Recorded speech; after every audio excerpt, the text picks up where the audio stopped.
Harry Pickens is a man of many talents. I met him via the world of the havening techniques, but he is a consummate jazz pianist and a profoundly gifted coach and trainer, as well as just an all-around wonderful human being. Join us as we talk about music, coaching, and much more on today's episode of the Essential Coaching Skills Podcast.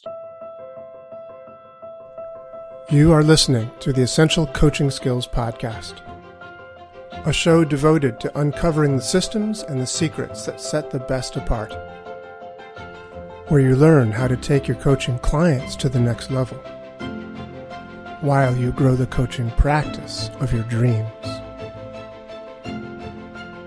So sit back and relax, or sit up and get excited. Either way, you might want to pay attention. This could be important. All right, so we're here with the great Harry Pickens. Harry, it's so nice to see you. How are things going? I am doing very well, Doug. It's a delight and honor to be in your presence today. Oh, you're so sweet.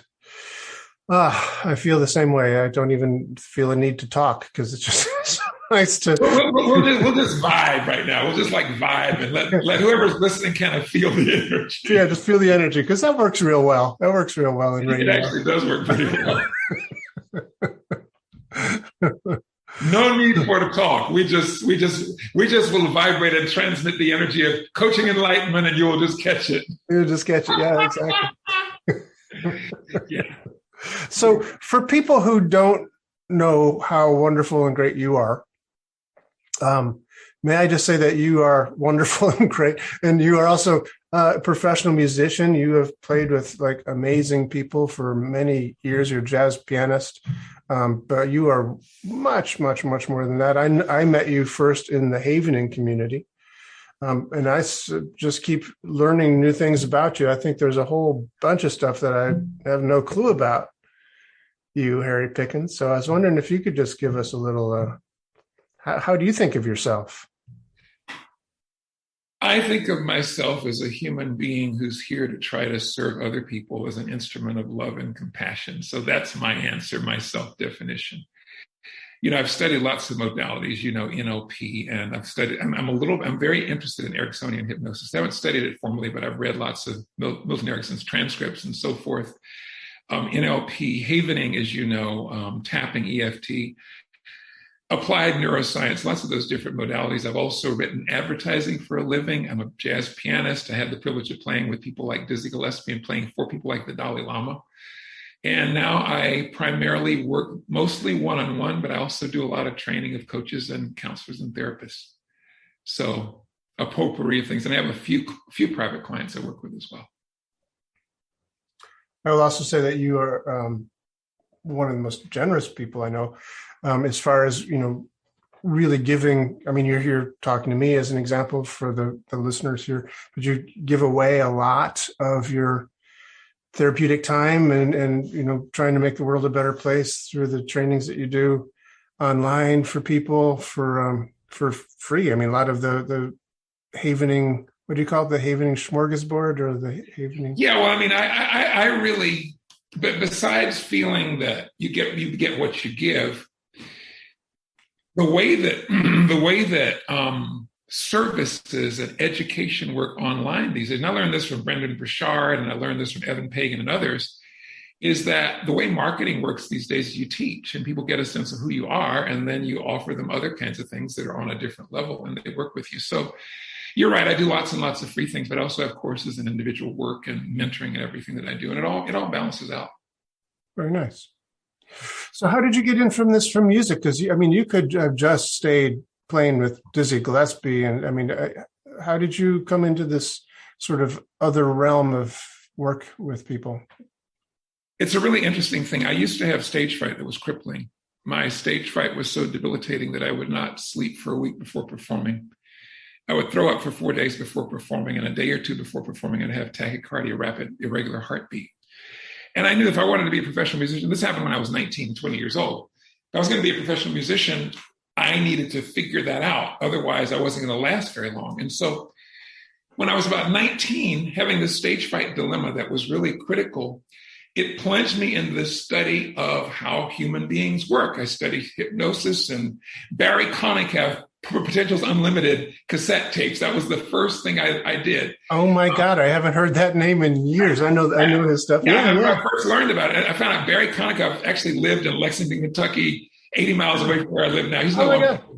But Potential's hello, greetings, and welcome. Welcome to a new beginning. I remember that language yesterday. But those tapes were really important for me. And I studied what was called super learning at the time. And there was a little bit of neuroscience, positive psychology, a lot of mental rehearsal. I was looking for anything I could find that would help me crack the code so that I could accomplish the thing that I wanted the most, which was to be able to perform well. And so that journey it took me about 5 years to do what I can probably do with most people in 5 hours now because of the technology we have. It took me about 5 years to really turn that fear into confident performance. And that study eventually led me, it led me to develop a workshop. At the time, it was mostly for high school kids, and college kids. And it was called From StageFright to Standing Ovation. And I taught that workshop at the Jamie Aebersold Jazz Camps in the summers from about 1988 until, I still do it every summer. They don't do the camps anymore because of COVID. But there and in other places, I probably taught that workshop to 10, 15,000 people. Right. And it was basically taking what I had learned in my own research and applying it to people in performance spaces. And then that, making the long story bearable, that eventually translated to my working with people who were not musicians or performing artists. At a certain point, I learned about EFT in the, I think Craig developed that late 80s. I learned about EFT in the 2004, 2005. And that transformed my stage fright work. And then as I continued diving more deeply into EFT, I found myself working with people who had problems that were parallel to the performance anxiety stage fright issue that I could help them with EFT. So I developed a coaching practice that originally started with performers that expanded out of that. And that's sort of what eventually got me into doing more and more coaching with these energy psychology, psychosensory kind of modalities more full-time. So it all started with music and the fact that I was scared to death whenever I would perform in front of people. It's clearly a testimony to how well you have done with that, because I see you now when you perform. It doesn't look like there is a smidgen, not an ounce, not even a soupçon of concern or fear at all. You look like you are just like, this is where I am meant to be. I'm playing here in front of you people. Hey, quiet down back there. I'm playing now. Hey, shh, don't. You're just like beaming when you play. You are just like this channeling this energy. You just beaming. Well, that's because I know the secret. Oh, what is the secret? The secret of every transcendent performer and every transcendent creator in any discipline and art form is they do what they do to express, not impress. To express, not impress. One of the most important lessons I learned in that stage fright dilemma. And I have a little book called In Tune, Lessons from Life or Life and Music that you can get on Amazon if you're interested. I tell more, it's more of a musical story of my life. But when I started studying optimal performers, originally in music and eventually in more disciplines, that was one of the primary distinctions. That if you look at a Pavarotti or a Miles Davis or a name your great performer in whatever genre, there is an inner drive for creative self-expression that is more powerful than the outer drive for approval. And I was stuck when I was dealing with this issue in the what others think of me disease. You know, I was completely possessed by that.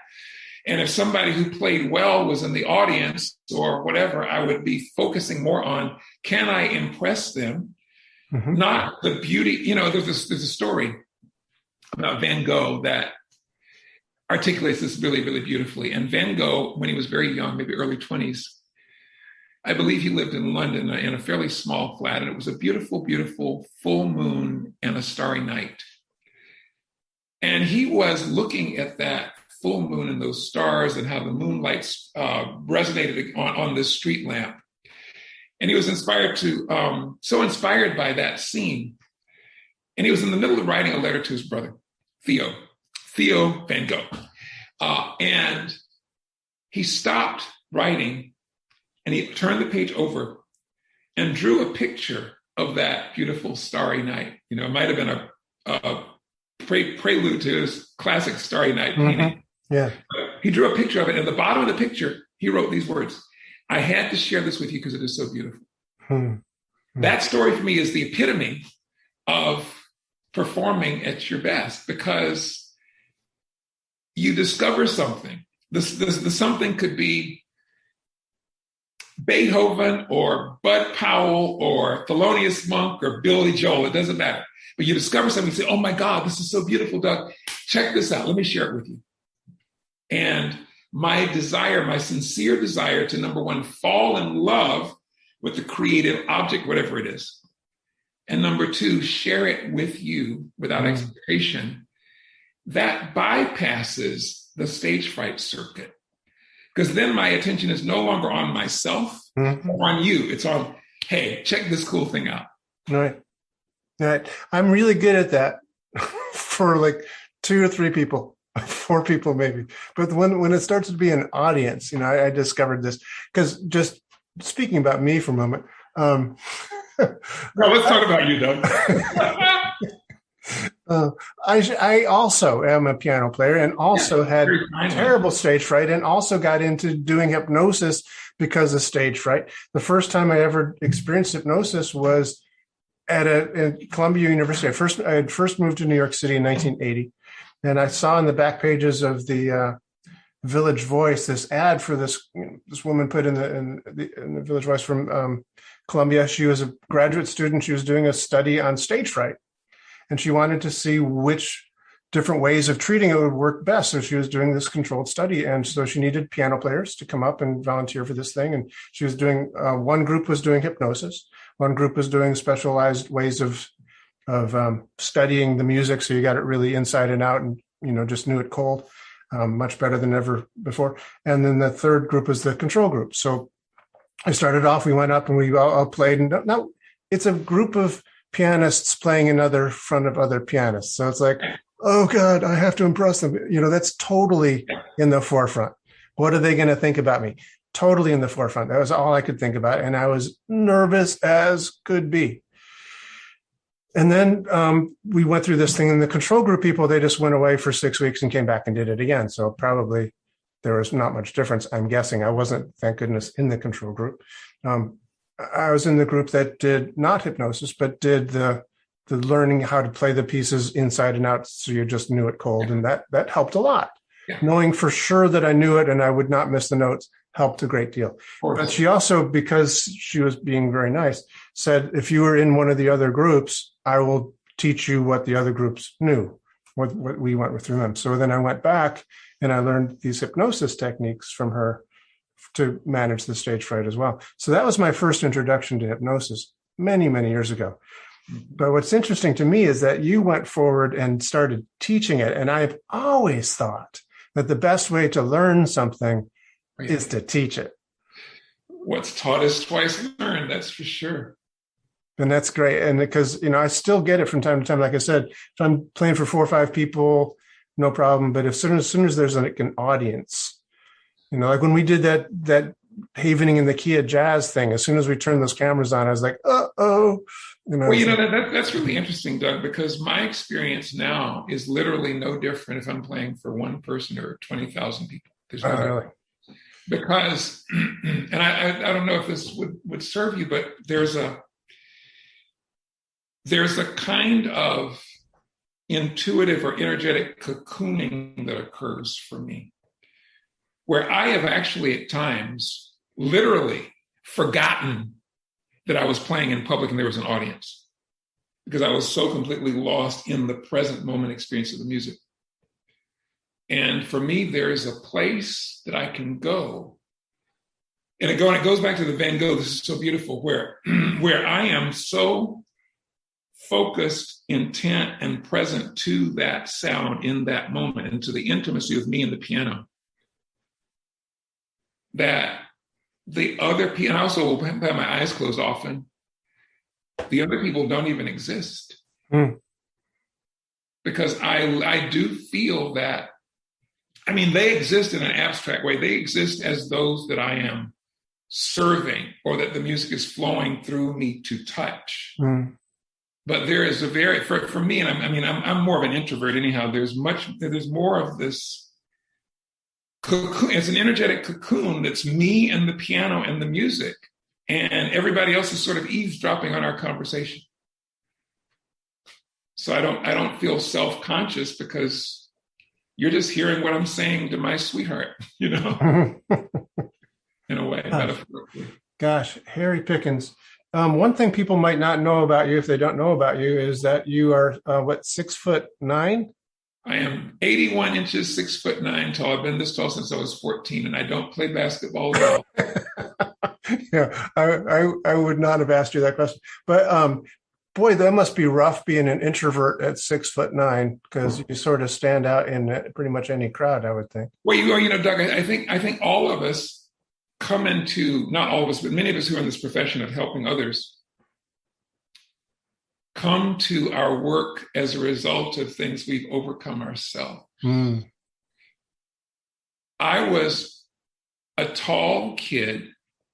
I grew up in the deep South in South Georgia as somebody of African American ancestry during the 60s and 70s. And all I had to do was to walk into any room and I would get attention. Yeah. And I was a really shy kid that didn't want attention at all. And so I had to learn how to navigate the inevitability of attention when it was placed on me. And one way I did that was transmuting it by playing the piano, because I could disappear. And paradoxically, I could disappear, and there was just the music then. So, except for the stage fright. Except,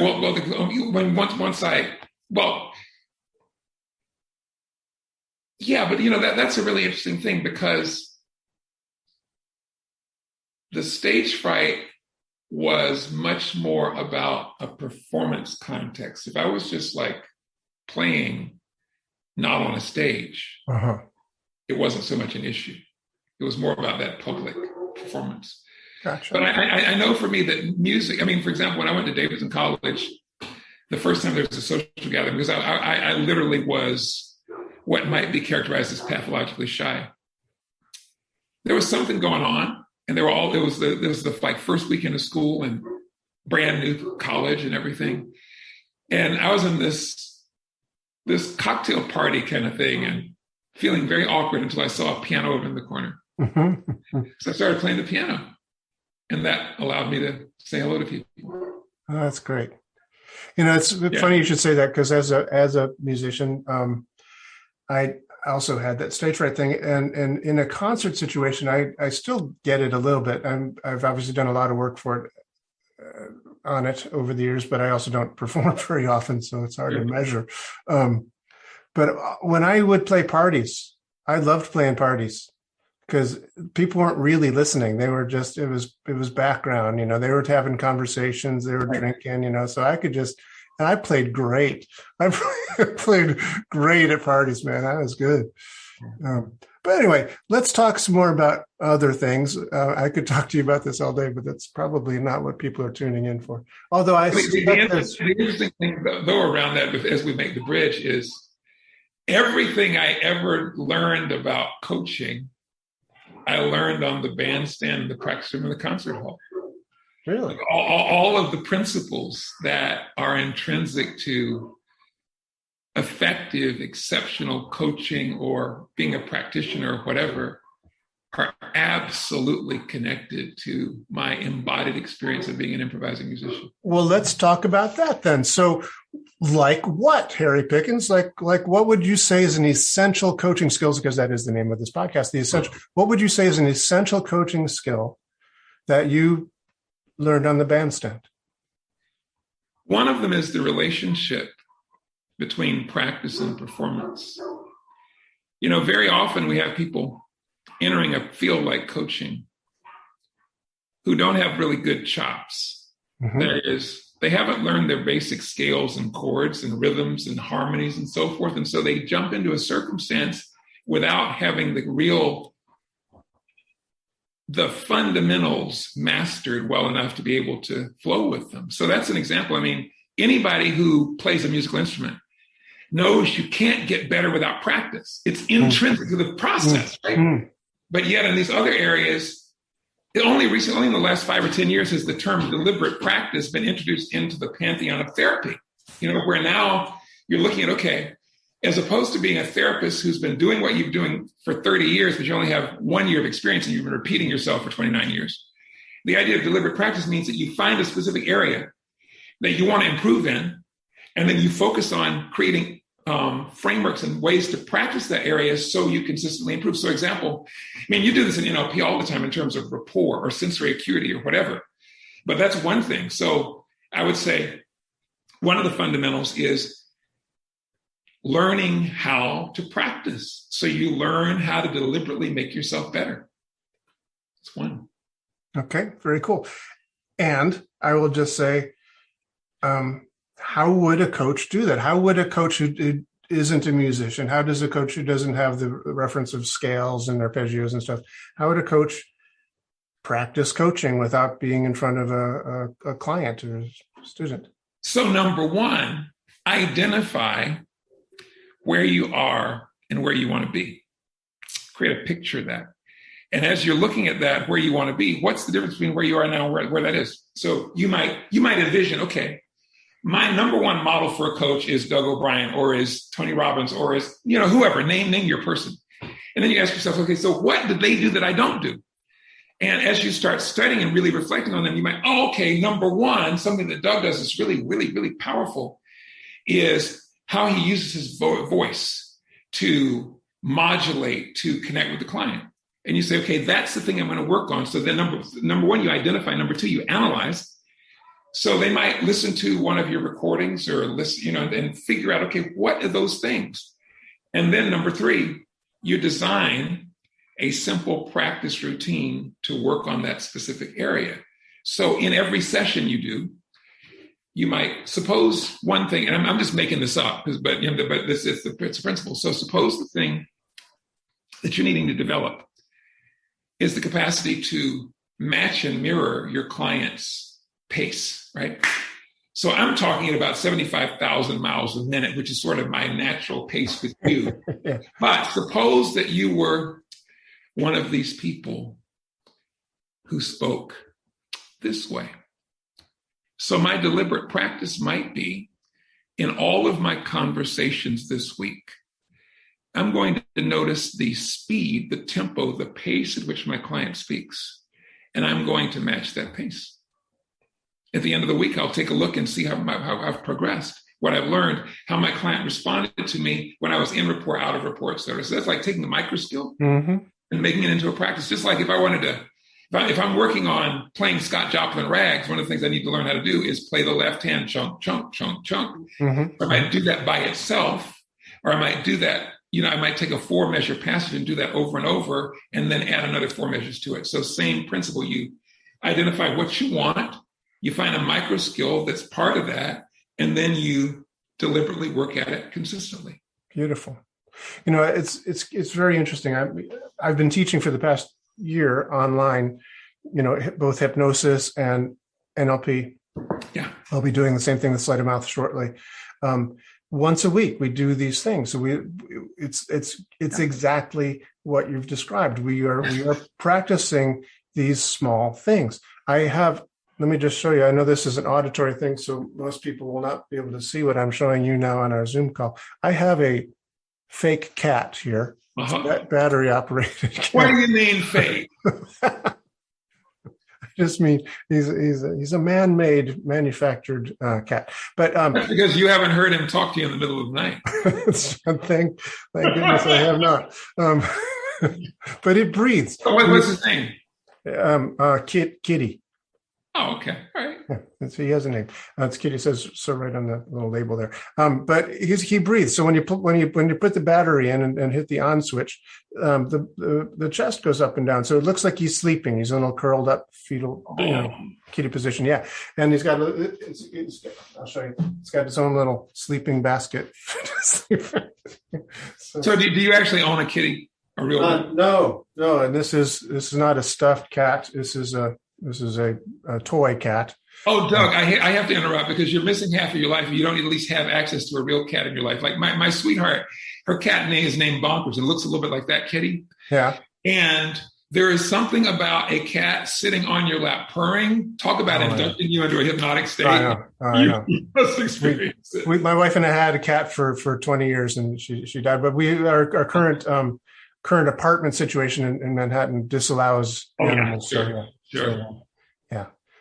So this is as close as I can come for now. No worries. Every now and again, I put the battery in and just let it sit in my lap. But the reason, Harry, the reason I bought it is so that I could get the students to watch the breathing of the cat. Yes. And then I would give them an assignment to, when they're doing a trance induction, to only speak when the cat is exhaling. Nice. Yeah. Because when you do that, then it creates a rapport and a rhythm to the way you speak that's going to be a perfect synchronization with the person you're modeling and you're watching the breathing of you. Because if you speak on the exhalation, you're exhaling as you speak, right? So you get into sync with them. So we do these kinds of exercises specifically for what it is that you're talking about, and I think that's just so great. Thank you for bringing that to attention. It's also really interesting that I don't know very many coaches that ever do that. I mean, I really don't know very many coaches that do what you're discussing. How much do you actually do that? I mean, I know you've learned these things from the bandstand, but have you practiced that sort of stuff? Have you done that for yourself? Have you analyzed? I have not so much right now, but every time I've learned a modality, explored it.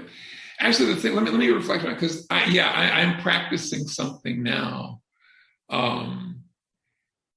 that has to do with presence, with how I am in the presence of my clients.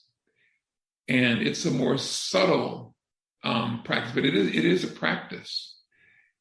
And it has to do with this idea, this framework that I've been working with about bringing the quality of unconditional love to everything in my life, but specifically with clients. And since I'm with the clients on Zoom, as I'm attending to the client, it requires sort of a bifurcated consciousness because I'm totally present to the client, but I'm also aware of my own breath.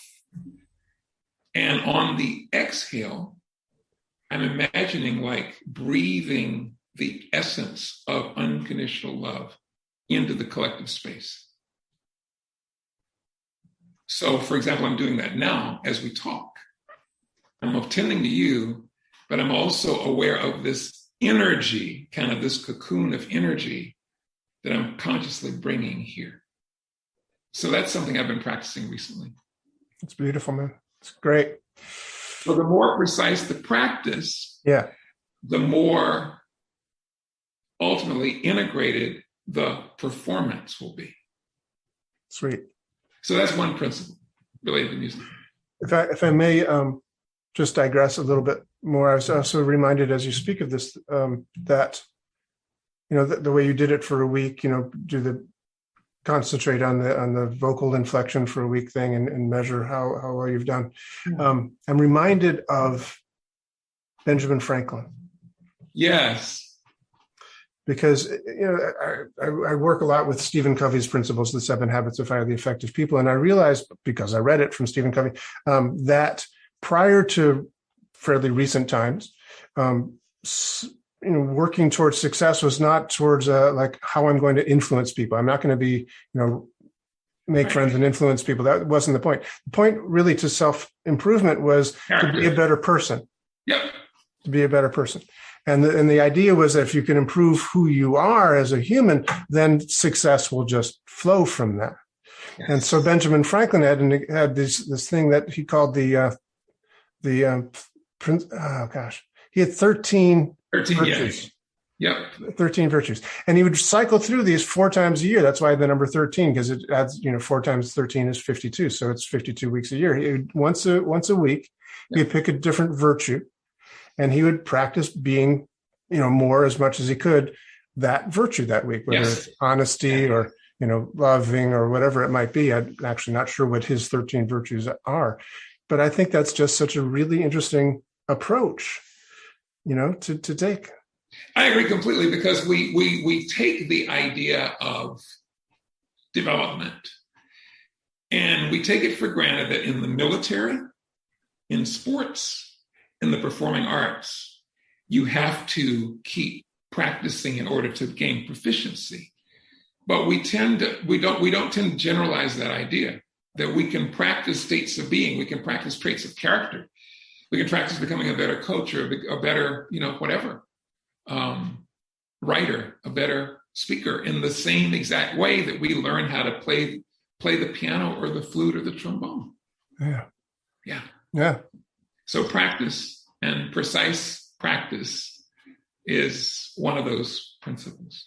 What's another of the principles that you learned in the bandstand that you apply to coaching as well? I think one of the things about being an improvising musician is that improvisation is the synthesis of right brain and left brain, rational and intuitive, stored data and spontaneous presence, which I think is also part of any interactive discipline like coaching. So I have a triangle. I teach a course once in a while called Practitioner Mastery, which is for practitioners of, these different kinds of techniques. And I have a triangle. And one side of the triangle is pattern proficiency. That's like learning your scales. That's like learning the basic, like NLP patterns, understanding the fast phobia cure or switch pattern or meta model or whatever. Underneath another side of the triangle is relational resonance. That's like being able to connect with your client in a way that is respectful and with rapport.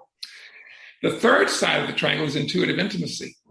That is being able to so connected with your own inner wisdom that you can inwardly listen and discern what is in the highest good in the moment, in real time. And so as an improviser, I am drawing on my data, pattern proficiency. I am connected with audience or whatever, relational rapport. And I'm also tuning in the moment to this stream of energy or flow or possibility and making those choices that are appropriate in the moment, intuitive intimacy. So the state of flow, here's the coaching piece. Accessing a state of flow is a balance between what you know and what you don't know yet. It's a balance between pulling out from your back pocket the tools you already have, with being so fully in the present that you're open and available to whatever needs to emerge. So that's another characteristic, learning how to be in flow in the moment, because we're all improvisers. You and I didn't write out and plan every word we were going to talk about today. No, it would not sound... Conversation is improvisation. You've studied Milton Erickson a lot. Man, talk about an improviser. Yeah. I mean, 10 people with the same exact problem would come to Erickson, and he would have a completely different solution for every one of them. Yeah.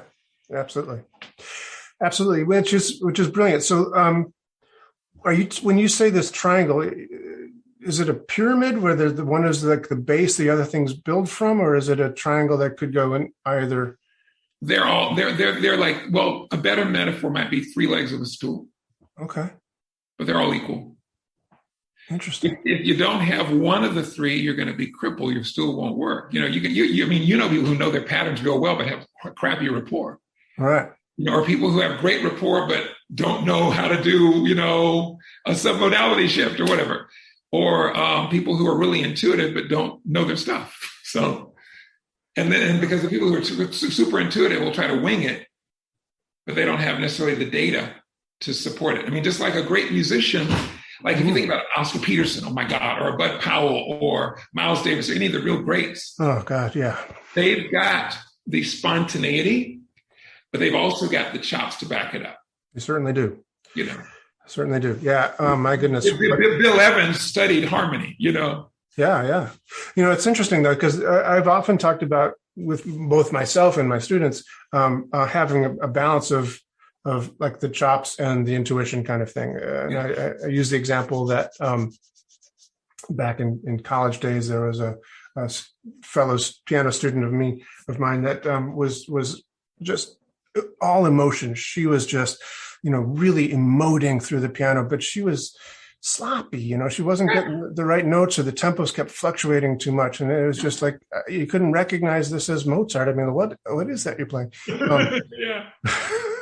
And then there are other people who are like so technical and precise that it was just every note was right. You couldn't argue with that.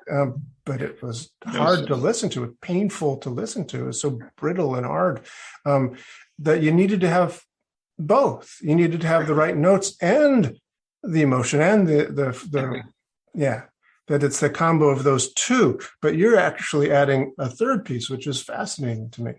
Mm-hmm. Mm-hmm. Yeah, that's really, really cool. Yeah, so those are a couple of examples. And then another example in relationship to music is, I had a student 1,000 years ago. I taught at the University of North Florida in Jacksonville, Florida, and I had a student named Billy, guitar player. And Billy was a nervous wreck. And one day I had this inspiration to have Billy just stop. I said, Billy, stop and just take a breath. I want you to think about something you love. Could be a tree, a bird, a girl, a color, doesn't matter. Think about something you love. I say, okay, good. Now play one note with all the love you can imagine. And he played one note. It was pretty good. I said, now play two notes. Now play. Eventually, Billy went from being a nervous wreck to being a really skilled, relaxed guitar player, from learning how to love every note. So that's the principle. To love every note relates to being present to whatever shows up with your client. Yeah. So this is about, because sometimes people get nervous or get triggered when your client says or does something that you're not prepared for. Right. Yeah. But bringing presence and witnessing to every note. Okay, like the piano, there's discordant sounds and there's concord sounds. There's low notes and there's high notes. And I think about this like in terms of the human shadow. You know, all of our qualities. Every one of us is a saint and a sinner. Every one of us is beautiful and angelic and awful and demonic. You know, we all have the capacity to be incredibly kind and loving and also incredibly crappy, right? And that's within us. That's part of the nature of the human experience. And so if we can own that within ourselves and bring love, I don't mean la-di-da Valentine's, but I mean like unconditional acceptance and presence to whatever, then we'll find ourselves exponentially better with our clients because we are not afraid of whatever shows up. And we can embrace whatever shows up with equanimity, which then allows us to access our intuition. Because the moment you get stressed or triggered, stress makes you stupid. And you can't think about, you can't respond creatively when you're stressed. So the more you can, speaking metaphorically, loving every note, the more you can bring equanimity to all of you, all your experience, all your clients' experience, then the more you'll be able to really improvise in the moment. Yeah. Yeah. Very, very beautiful. Yeah. And it's, one of the things that Milton Erickson used to say a great deal is, to trust your unconscious. Oh, yes. But, if you don't have the skill set, to channel that through, then, if you don't know the scales, you're just going to make a mess of it. And I mean, trusting your unconscious, if you don't know what's in your unconscious, you might not want to trust it, right? Sure. So in other words, people who are, and this isn't disparaging, but some folks are, all happy, frou, everything's good and everything's positive. And they have so suppressed their own shadow. Yeah. Then they try to do that with their clients. So they try to control their clients. They try to get their clients to quote unquote think positive or bypass things. And that doesn't really serve because it's not integrated. So the whole idea is that the more integrated you are yourself, the more you'll have the intuitive acuity to really serve the person in front of you. Yeah. But if you have a lot, if you point a lot of mental fingers at people, I'm like, if you really condemn this politician or this religion or this belief or whatever, you may not be the most effective in serving your client. Yeah, for sure. I mean, I don't think we really knew. I mean, you may know more on this, but I don't think most of Milton Erickson's clients necessarily knew his politics, his religion, his opinions. Maybe they did. I would tend to doubt it. But interestingly, speaking of Milton for a moment, he was a psychiatrist. He was trained as a psychiatrist. And of course, back in those days, you don't talk to your clients about your stuff. It's all like, tell me more about that. How does that make you feel? And it's, the psychiatrist is a kind of a blank slate upon which the client can project, which is all part of the therapy, which is great. But Milton was different than most other psychiatrists back in those days. And certainly once he moved to, maybe it happened in Michigan, but certainly by the time he moved to Phoenix, he was doing therapy out of his house. Yes. And people would come over and his kids would be like, hey, how are you? And they, family therapy was kind of like the family doing therapy on the person. Are you aware of the seminar that Erickson did in his house, like a few months before he died? Yeah. It's actually available. Oh, those big purple books? Yeah. Do you have these? Yeah, I do. Yeah. Oh my God. and the DVDs, my God, I love them. They're great. Yeah, they're called in the Room with Milton Erickson. You can go to what's the website that you get those from? It's Jane Parsons Fine. Jane Parsons Fine, yeah. But spelled FEIN at Jane Parsons Fine. Just to be in the room. I know. To hear those stories when he talks so slowly. I can just sit there and listen all day. I know, and I have. I'm sure Yeah, they're great. There's volume. I see two of them. There's 3 volumes now. Yes, I have all 3. The other ones in storage. Yeah. Very nice. So again, from what I'm hearing, from what you're saying, also from being a musician, is that one of the big skills one needs to do is, particularly, I think, as a how did you put it? I'm sorry. Practitioner. you're interactional profession. Is that what I said? Something like that. Well, maybe, but no. When you were saying you're improvisational musician, because you're a jazz musician, rather than playing the notes as they are prescribed by Beethoven from 30 years ago. All musicians need to listen. There's no doubt about it. You need to be listening to what sounds you're making, the sounds that other people you're playing with are making. But as an improvisational musician, you really have to listen. Well, there's no way out of that, because especially when you're playing with others, the music is emerging in the moment, and you need to be absolutely aware. I mean, the thing I remember, I've worked with like James Moody and Milt Jackson and Johnny Griffin and some of these really, really great musicians. And something I noticed the first time I was on the bandstand with Johnny Griffin is there was and also, Freddie Hubbard or Art Farmer or Benny Golson or so many of these really, really great world-class jazz artists. The thing I noticed that they have in common the most is presence and commitment, being fully present and being fully committed to every note, just with an incredible degree of presence and intensity and focus. And I think that's also something that's really important for us to be, who are coaching, and not talking about being so intense that you're like Tony Robbins, the guy, but I'm talking about bringing all of you to the moment. Mm-hmm. So just like we used to say, don't leave anything left on the bandstand when you're done. It's like, don't leave any part of you behind when you're with your clients. So all of you is really there. How do you do that? How does a coach do that? Well, you need to practice being present. I mean, I don't think one can coach really I think we coach the way that we live, the way that we be. And so, for example, when I go on a walk with my beloved and we are walking in the park, one of us will often stop in the middle of that walk and comment on a squirrel or a bird. Or the other day we were sitting in the park and she saw this tiny little bug that was of the color of a leaf.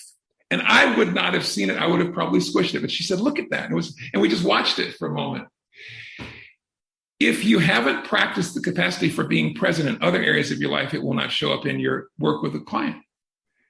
So do you notice, like wherever you're listening to this, what do you notice what else is around you in this moment? Like I'm here and I'm noticing, I'm looking out my back window and I'm seeing the wind blowing in the trees. I'm seeing a flag. I saw just a moment ago a little bug on the outside of the window. I'm aware of my feet on the floor. I'm aware of being present to you, to the computer. I'm aware of, so all these things that are happening that are sensory data that I am in this moment present to. So you learn to be present by practicing being present wherever you are. When you're in the shower, are you really feeling the water on your skin?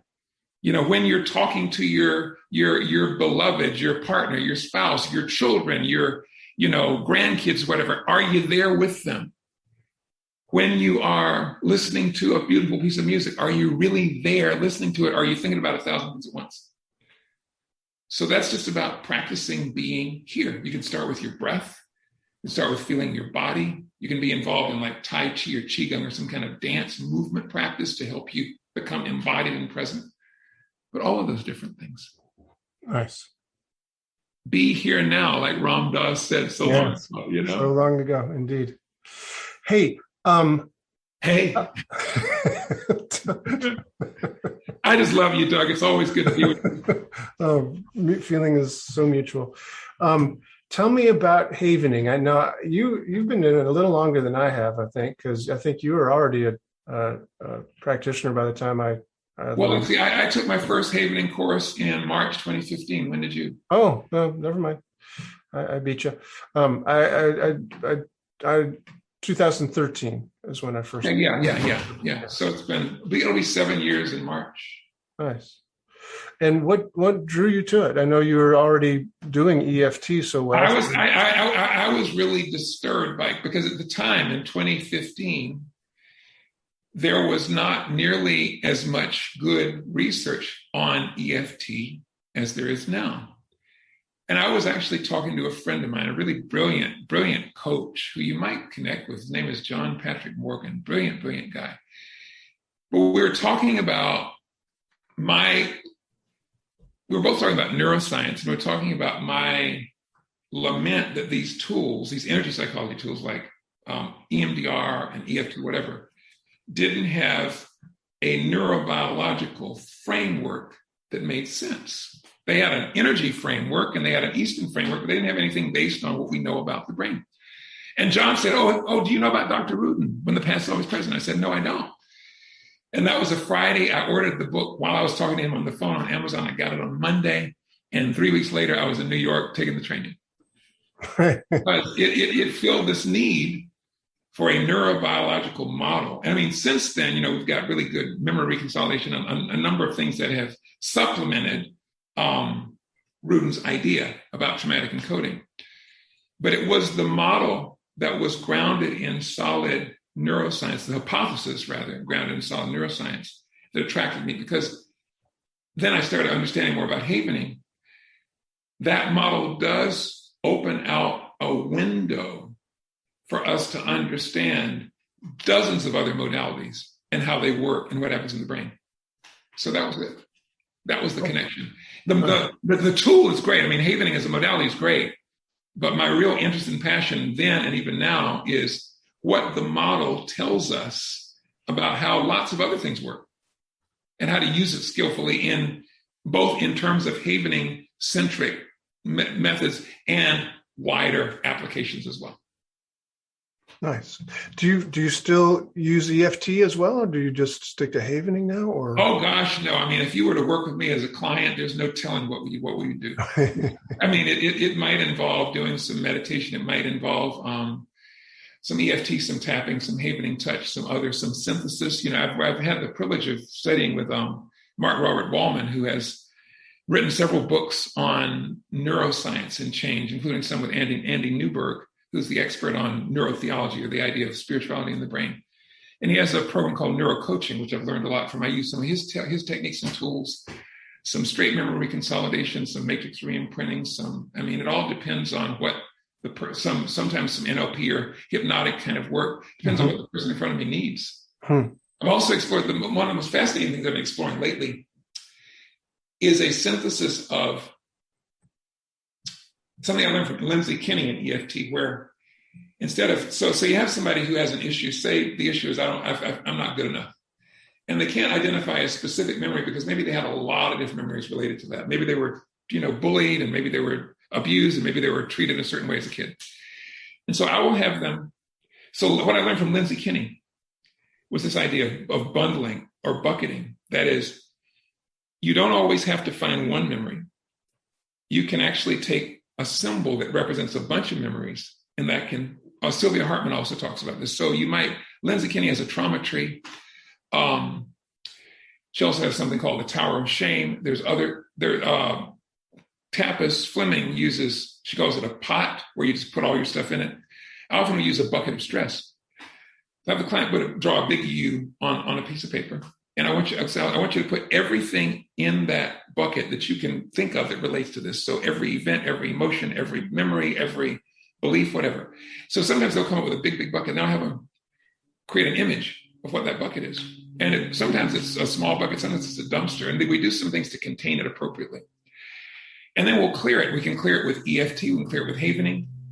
But what I've been exploring more recently was written by a technique by Willem Lammers called logosynthesis. Do you know that technique? I do not. Oh my God, Doug, you got to check it out. Logosynthesis uses words alone to move energy. So he has these four sentences. So what you do is when the person identifies the memory or the issue or the whatever, or the symbol in this case, you say four things. The first is, I'm paraphrasing, but I reclaim all of my energy that's been stuck in this and send it back to its right place.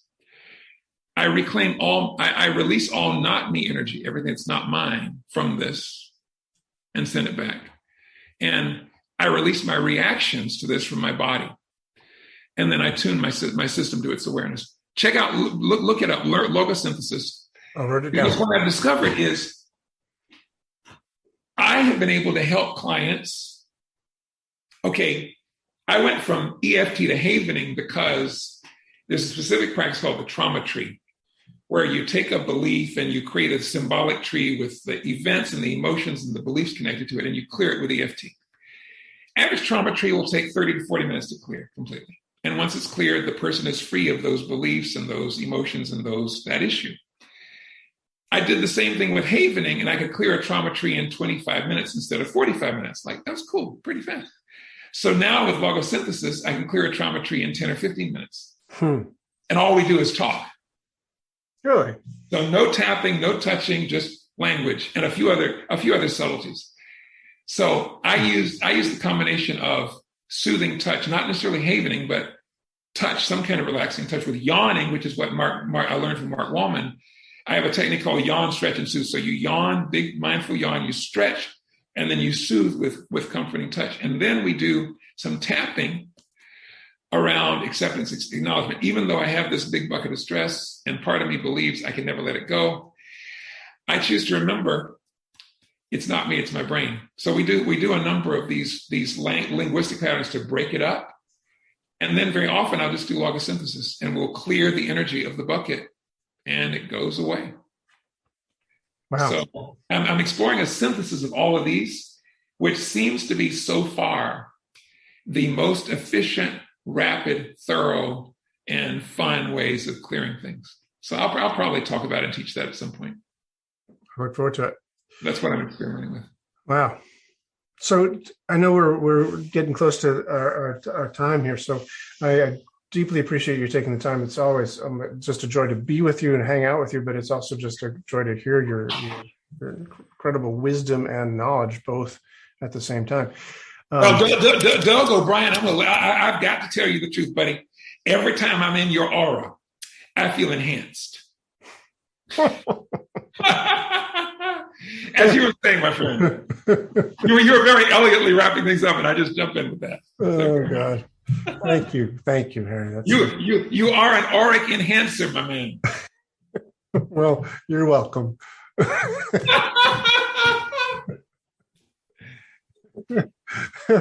Oh, gosh. So I know that you only work with some people every now and again, but if somebody wanted to find out more about what you have to offer the world, where do they find Harry Pickens? The best thing, that's really interesting. I'm like a best kept secret because I have a waiting list for clients, so I'm not marketing myself at all. But if anybody's interested in anything that we talked about and wants to communicate with me, they can email me at hpickens@bellsouth.net, hpickens@bellsouth.net. Bellsouth.net. So they can just email you directly? Email me directly and tell me their question or whatever their concern is. I'll be happy to communicate with them. Well, that's beautiful. Do you have a website? Doug, I'm embarrassed to say I don't have a personal website. Nope. In fact, I have never had a personal website, and I have never marketed my coaching work at all for 12 years. Wow. And I the other thing is I don't do one-off sessions. What I do is I work with people. I'll do an interview with them, and I put together a customized curriculum for them. I usually work with people from anywhere from 4 months to a year and a half. And so I'll talk to them. They'll fill out a form. We'll do we'll spend a couple of hours really diving deep. And then I basically propose a curriculum, and we work that curriculum. And that's how I work with folks. Okay. So it's incredibly powerful because also the people who come to me are always what I call in the chrysalis stage. They're between the caterpillar and the butterfly. They're in some significant transition or transformation, either personal or career-wise or physical or relational. And they really need a midwife to help them navigate the transition. I also get a lot of referrals from therapists.